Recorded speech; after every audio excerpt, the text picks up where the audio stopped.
All right, Shalom. First and foremost, as always, I want to give all praise, honor, and glory to Yahawah, Bahasham, Yahawashi, Bahasham, Rakakwadash.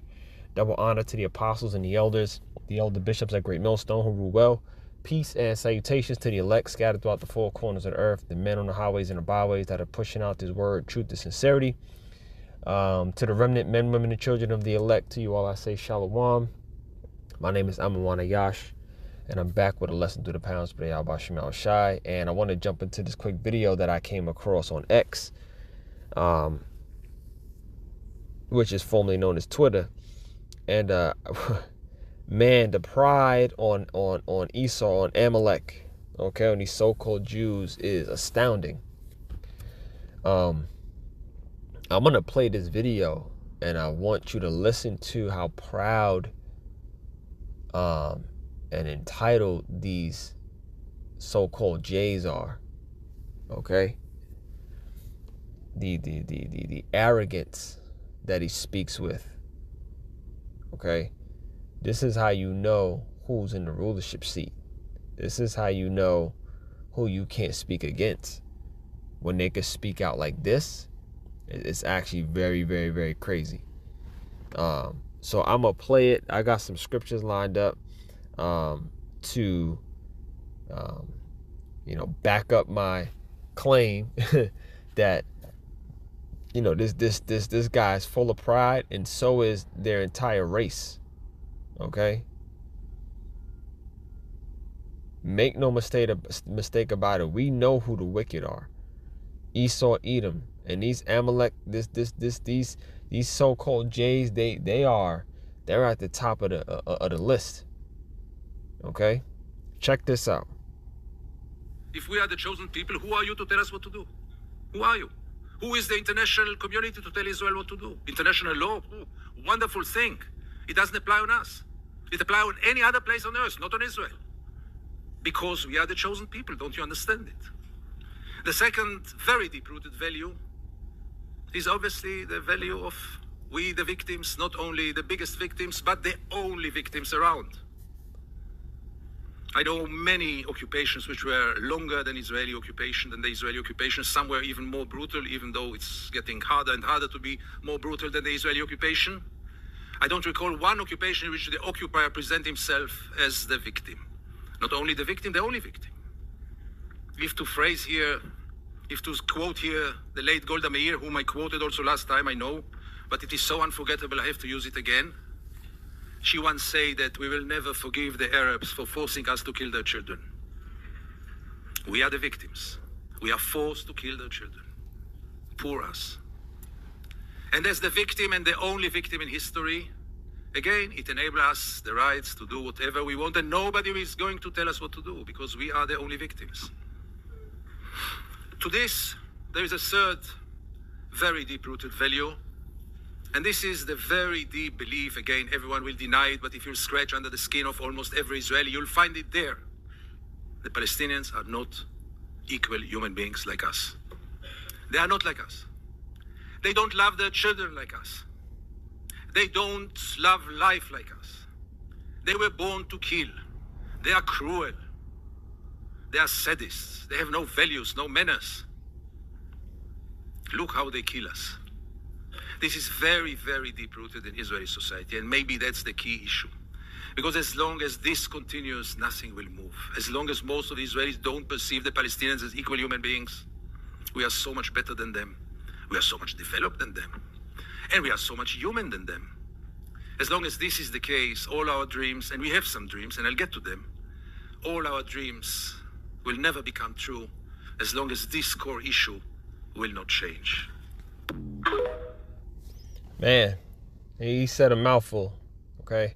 And the thing that stuck out to me was that he's calling himself the victims. All right? Because when you have rulership, you have control of the history. You have control of the narrative. And they've painted the narrative that they've suffered the most out of anybody in human history, which is false, okay? So-called blacks, Latinos, and Native Americans, you Israelites have suffered much more, okay? He's being exposed as the wicked, as a liar, as a deceiver. Okay? And for him to come out and be so brash, be so, try to be so convincing about it, all right? This is all going to fall back on his own head. All right? Calling himself a victim with all the treachery and the murder and the rape and the robbery that this man has committed. The nerve of these devils. All right? The nerve of these devils. And again, it's that pride that he spoke with, that arrogance. This guy's name is Gideon Levy. All right? He's a journalist. Okay? It says Gideon Levy is an Israeli journalist and author.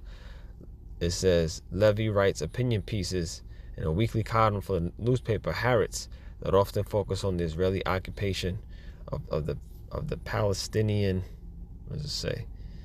Of the Palestinian territories. Levy have won prizes for his articles on human rights and in the Israeli occupied territories. In 2021, he won Israel's top award for journalism, the Sokolov Award. Okay, but he's a devil. That's what he really is. Let me get this first verse. I already have it pulled up. Scripture, slack it. Psalms 12:3, it says, "The Lord shall cut off all flattering lips and the tongue that speaketh proud things." Okay? And that's a tongue. This man right here, this is a tongue that speaketh proud things. If we are the chosen people, who are you? All right? This is a tongue that speaketh proud. He said, we are the chosen people. Who are you? If we are the chosen people, who are you to tell us what to do? But you're not the chosen people. That's the thing. Okay, and again, when you have control of the narrative, you get to make that claim. Okay, but not for long. Because the Lord is Yahawashi is on his way back. Okay, to deliver the true chosen people. Okay, and expose you devils, and you're being exposed to the power of spray Yahawashi now. All right, you won't have control of the narrative for much longer. Okay, your time is running out. Your rulership is for an appointed time. Okay, and it is about to be exposed. It's about to be brought down. It's about to be brought low. Okay, and the Lord's gonna put an end to all these flattering lips. All right, and the tongue that speaketh proud things. One more time, Psalms 12:3. The Lord shall cut off all flattering lips, and the tongue that speaketh proud things. Okay, who have said, with our tongue we will prevail. Our lips are our own. Who is Lord over us? And this is what he's doing. He's trying to play God on the earth. You know what I'm saying? With that type of brash, okay? With that type of pride on you, okay? And this is how he really moves and operates in the world. Just how he's speaking. Who gonna tell us something?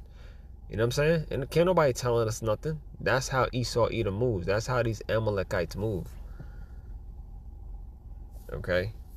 And he's just the journalist, meaning those, Amalekites who run the bankings, who has control of everything, who own everything. All right? Goddamn demons, man.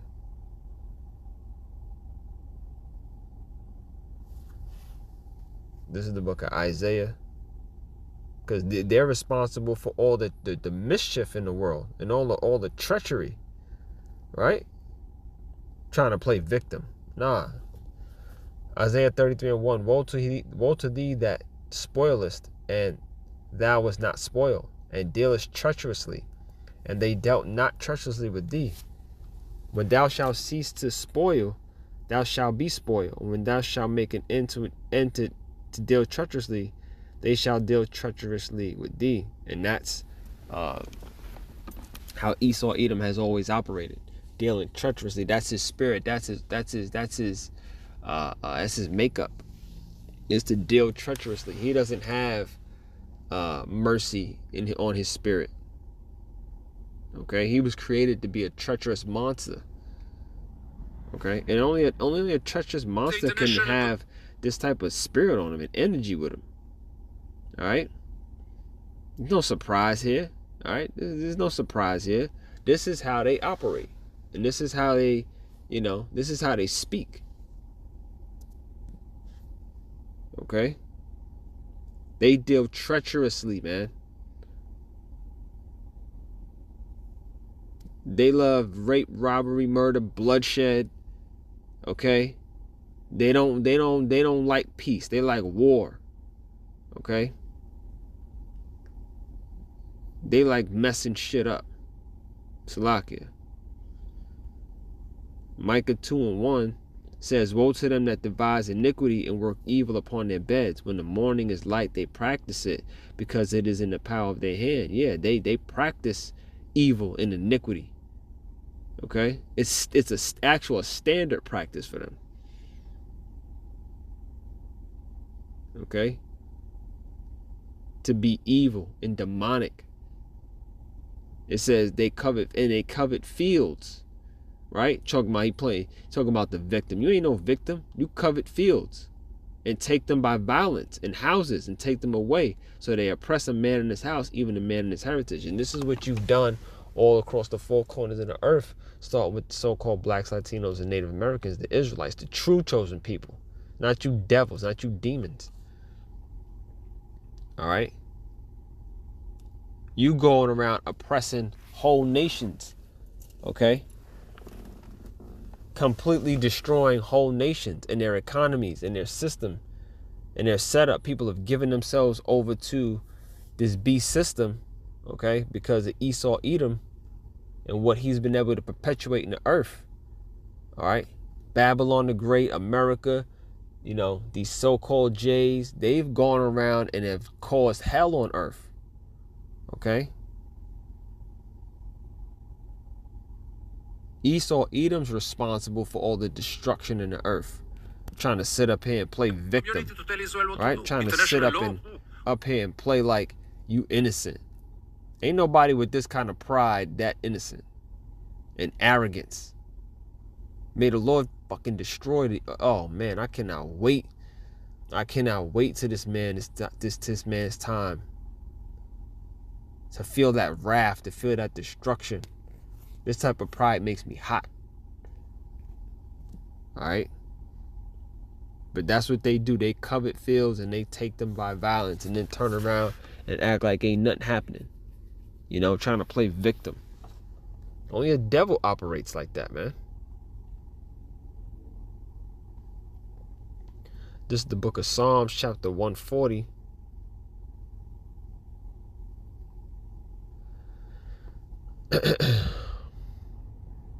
Psalms 140 in verse 4.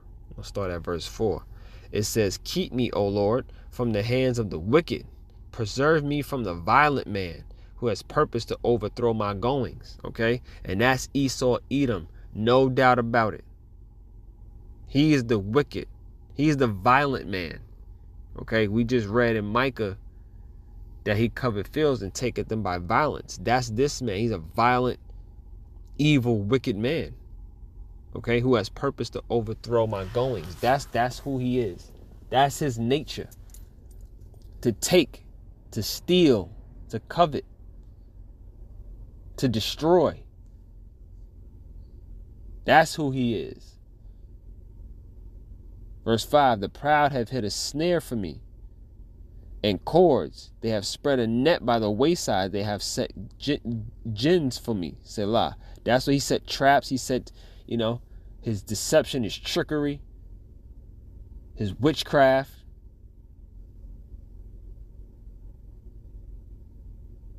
All right? His rituals. This man cast a spell over the entire earth.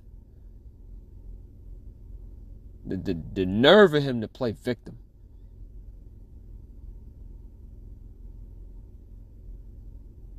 All right.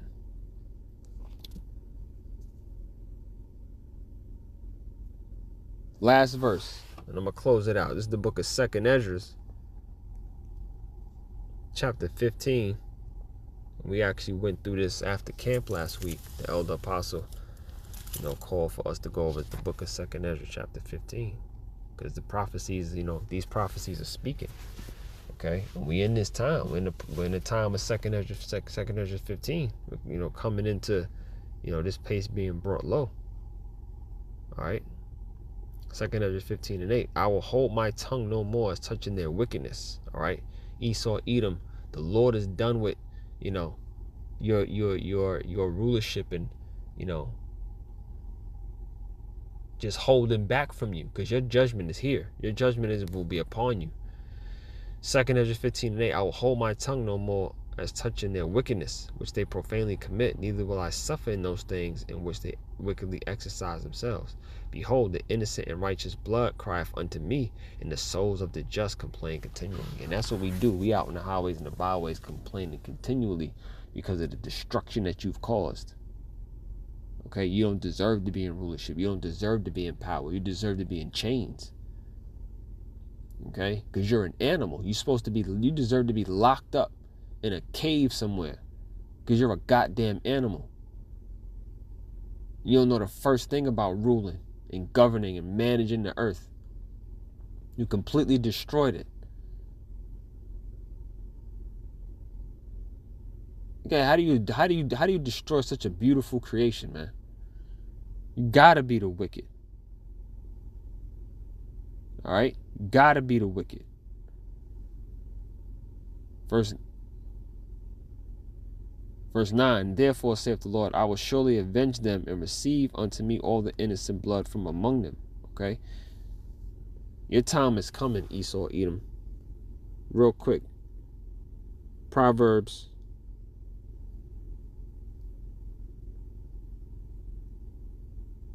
My eyes are bugging, man. Proverbs 29:2. It says, when the righteous are in authority, the people rejoice, but when the wicked bear rule, the people mourn. And because of your rulership, the people are mourning. The state of the earth is in complete mourning because of your rulership. Okay? Because your lack of governance, your lack of being able to do right. You have the nerve to play victim. Got a nerve to act like you innocent and be all proud about it. Oh man, may Yahawashi bring swift judgment, just heavy judgment upon Esau, Edom, and all of the wicked, man. All right, including 2/3 of the nation of Israel who have joined unto this devil and have done their bidding. Okay, and have talked shit and scoffed the prophets. Okay, acting like we doing a disservice to black people, trying to wake you up, man, out of sleep and show you have an enemy. Okay? You want to join into this beast? You want to vote for him? You want to put this man over you? You want to put the devil over you? He's only good for destruction.